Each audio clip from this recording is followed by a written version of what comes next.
What's up, booktube? Welcome back. My name is Laura if you're new here, and today I'm talking about some new releases for January.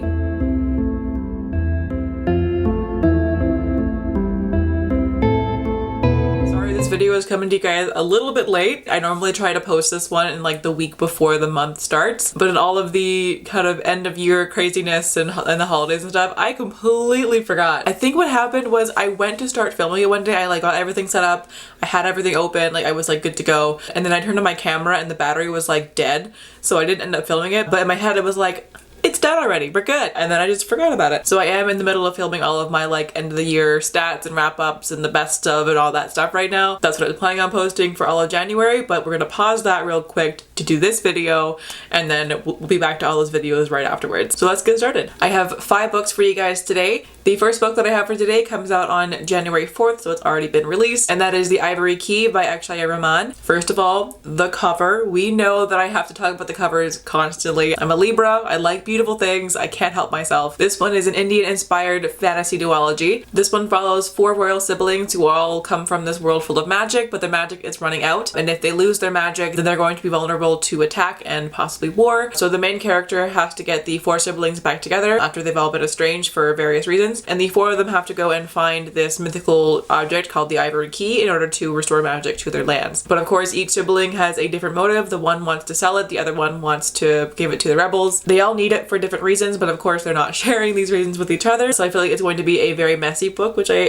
really enjoy. So this one sounds like it's going to be a really fun, high stakes, like political fantasy with a journey questing trope, which I love. I love a good journey in a fantasy novel. It is one of my favorite things ever. So I can't wait for this one. Next up, also on January 4th, is The Kindred by Alechia Dow, who's the author of The Sound of Stars, which I read last year and loved. It was so good. Honestly, I don't really know what this book is about, but I saw her name on it and I was like, I want to read that. But I know that it's a sci-fi and it has to do with like some kind of kindred spirit thing. These 2 people are connected somehow. I'm not sure if it's magic or science, but either way they have this connection. But somebody is trying to kill the one person, which means they're going to target the main character as well. Their first time meeting, they end up having to steal a spaceship and escape from the people trying to kill them, and then things go from there. I'm assuming there's also going to be a romance in here, so that's going to be really fun. The Sound of Stars was such an interesting book because it was like, it had these like really dark elements that were so sad, but it also had these fantastic moments of joy and like really fun space opera kind of thing. This author did a phenomenal job at mixing together these like really complex emotions, and it was just incredible. It blew me out of the water. So I'm hoping this would be kind of a similar vibe to that. For The Sound of Stars though, just real quick, that book I read because I was asked to be a co-host for the live show on the Queer Joy Book Club a few months ago. I forget when it was now, but either way I will link that down below for you guys if you want to check it out. It was a really fun live show. I had such a good time doing it. But yeah, definitely check that out, and like just I'm so hyped for this book. I want more from this author so badly, so I can't wait for this one too. Next up on January 11th is Daughter of the Moon Goddess by Lynn. Cover? The cover? Oh my god, this is beautiful.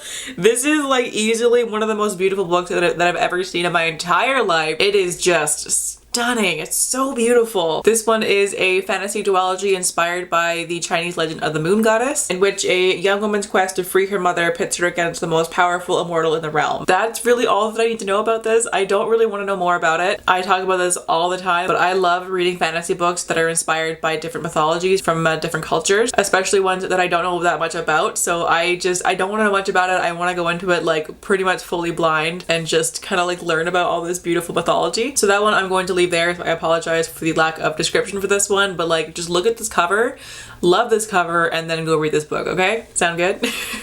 Also on January 11th is the Bone Spindle by Vedder. This cover looks very gay, and I just, yes. Yeah. There's a lady wearing suspenders and holding an axe on the cover. I mean, need I say more?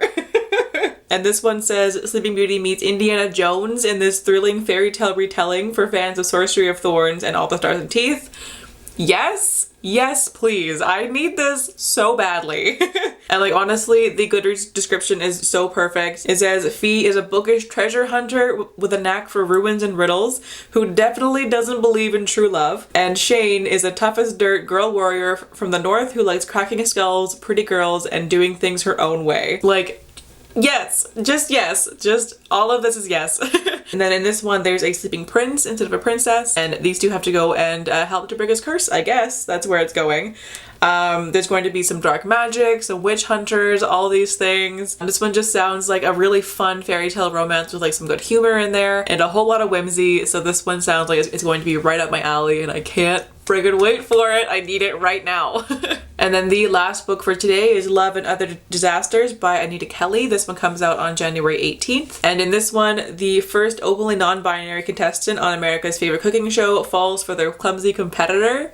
Yes. All the way yes for this one. First of all, I love the non-binary romance. I feel like I don't see that nearly enough, and I want that so desperately. I like never see myself in these adult romance novels, so this book coming out means so much to me personally. I can't wait for it. I want to read it like as fast as possible just so I can like support it and kind of get the hype out for it, because I'm just so excited for it. And like a baking show as well. I love that trope. It's one of my favorites, and that is really all that I need to know about it. I need it so bad. Alright, so those are all the books that I'm looking forward to that are coming out in January, not including sequels and that kind of thing. But let me know what your most hyped book of January is. I would love to add some more to my TBR. But in the meantime, thank you all so much for watching. I hope you're having a fantastic day wherever you are in the world, and I will catch you in the next video. Bye!